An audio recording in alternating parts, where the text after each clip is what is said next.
Hey guys, it's Aaron the Ho from Mobile Reviews A.ca, and today I'm going to tell you the truth about Apple Watch fitness tracking. In short, it only works if you're doing something boring, really, or not moving.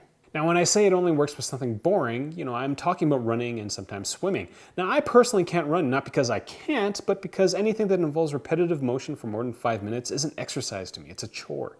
But the Apple Watch loves repetitive motions like running and swimming, as the placement of the device doesn't generally get disturbed. However, the moment your limbs start really moving around, the Apple Watch kind of fails at tracking your fitness. It just kind of falls flat on its face, which is why you'll never see a guy or a gal doing cross-training in any of the Apple Watch ads. You don't see anybody doing AMRAP in an Apple Watch ad. Why? Because the Apple Watch doesn't work well with those forms of exercise. Now, to get to this conclusion, I spent a lot of time tracking my workouts using my original Apple Watch and Series 2 Apple Watch.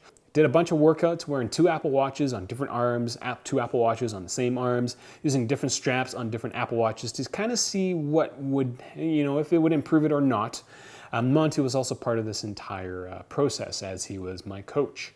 After all the workouts, I had to pull the Apple Health data out and had to do some graphing magic using macOS's numbers, which was painful. At the end of it all, I've come to the conclusion that as a weightlifter, wannabe CrossFitter, these Apple Watches do not do a single thing for me in terms of fitness tracking. Now, if you're a runner or a swimmer, it's going to be pretty good. You're going to be very happy for the first half of this video, and then the last half of this video, everybody's just going to be pissed off. Now, some of you might be thinking, it's because it's an Apple product. It's an overpriced, yuppie product, and none of it actually works. But I'll tell you this, I've used enough heart rate tracking devices to know that they all generally have the same problem. The device with the least amount of discrepancies, I would have to say, is the Microsoft Band 2, which I believe Microsoft has scuttled, which made me a little sad when I read that. Now, I'm going to elaborate on, the actual truth of Apple Watch fitness tracking, with the first truth being the fallacy of the heart rate tracker, the second truth being the fact that the left hand doesn't know what the right hand is doing, and the third truth I've just entitled, What the Hell, Apple?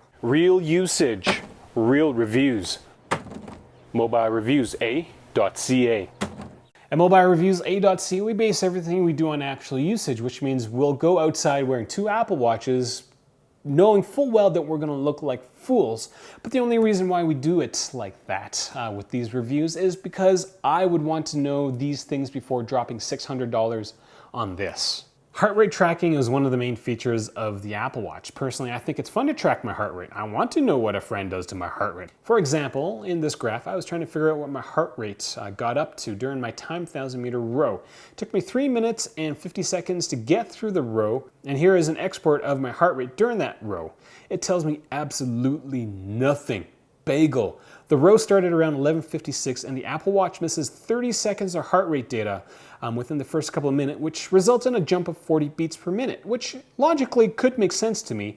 But, the Apple Watch Series 2 completely missed it. And towards the end of my row, the Apple Watch fails completely for 90 seconds. I'm pretty sure I'm going the last 200 meters. My heart rate is just way up there. This Apple Watch Series 2, bagel. Nothing. It's got nothing. Hey, but wait. The best part is that it nails my heart rate during my cool down period. So if you look at the graph, before I do the row, heart rate's pegged. It's nailed. After I do the row, heart rate's pegged. It's nailed. That is a perfect example of why tracking your fitness using the Apple Watch is just so incredibly frustrating. You put in the work and you don't get the credit. It's like my parents when I was young. You get 93% on a math exam, and the first thing they say to you is, what did the real Asian kid get? Well, 95%. So what happened to the other 7%? Did you spell your name wrong? You're a disgrace to the family. Please leave. Just go. Just go. Just leave. On to the second truth is the fact that the left hand doesn't know what the right hand is doing and vice versa. Here is a graph of a workout I did with both Apple Watches. Now, the general trend is the same between the workouts, which is nice, kind of, from a high level if you squint. But if I didn't tell you they were the same, would you have come to that conclusion on your own? I don't think I would be able to. Here's another graph of an entire day of heart rate tracking with the original Apple Watch on one hand and the Series 2 on a different hand. They look similar, but again, would you conclusively say that they were the same? Here's another day where the right didn't know what the left was doing. The overall trends are actually quite different. Now, the entire process of creating these graphs was quite painful because you can easily export the data out, but that file that it comes out in, you can't easily read. So I think it's a JSON file. And so it's got all this stuff, and it's, you know, tens of thousands, hundreds of thousands of rows. And so I had to find the right timestamp, pull it out, load it into Mac OS numbers, and then graph it. And I'll tell you that graphing in Mac OS numbers, I grew up graphing with Excel when I was doing all my engineering stuff. I loved Excel. But graphing with numbers is similar to skinning your knee during a deadlift and splashing around in a pool of peroxide. And this kind of leads to that second truth, that the left hand doesn't know what the right hand is doing. And this should concern everybody, not just, you know, weightlifters or CrossFitters, like runners and swimmers. You put your Apple Watch on one hand, and then you put the Apple Watch on a different hand, like you're getting kind of two different workouts. Now the third truth is, what the hell, Apple? I put two Apple Watches on the same hand, and this was terribly annoying to do. Every 1 to 2 hours, I'd swap the positions of the Apple Watch up and down just to eliminate some of the errors. And you can kind of see that the graphs, everything is generally, again, if you squint, quite close. Now this entire day involved a 2-hour morning workout, several hours of sitting around editing videos, a dinner date, and a movie. And like before, the Apple Watch nails my heart rate during the periods where I don't move much. You know, the similarities you think might be good, but wait, here's the kicker. The total calorie counts for each day were different. Yeah, one Apple Watch claims that I burned 2431 calories, and the other Apple Watch said 2629. So what's actually true? That's a difference of about 200 calories. And 200 calories, if you're on one of those crazy, stupid diets, that's a small meal. So do you eat another small meal? Do you not? Which Apple Watch is telling you the truth? Your guess is as good as mine.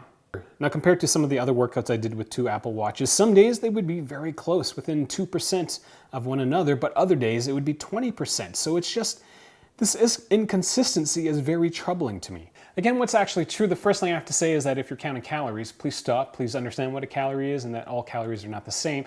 Second thing I'll say about that is that if you're counting calories, you're kind of screwed, because which one is true? And the third thing I will say is, what the hell, Apple? Like, I spend $600 on these devices, and they're so different. In my mind, this is akin to Apple saying that the camera on the new iPhones is awesome, but sometimes it takes blurry photos. Or like the screen on your iPads, they're supposed to be Retina, but they're only Retina some of the times, right?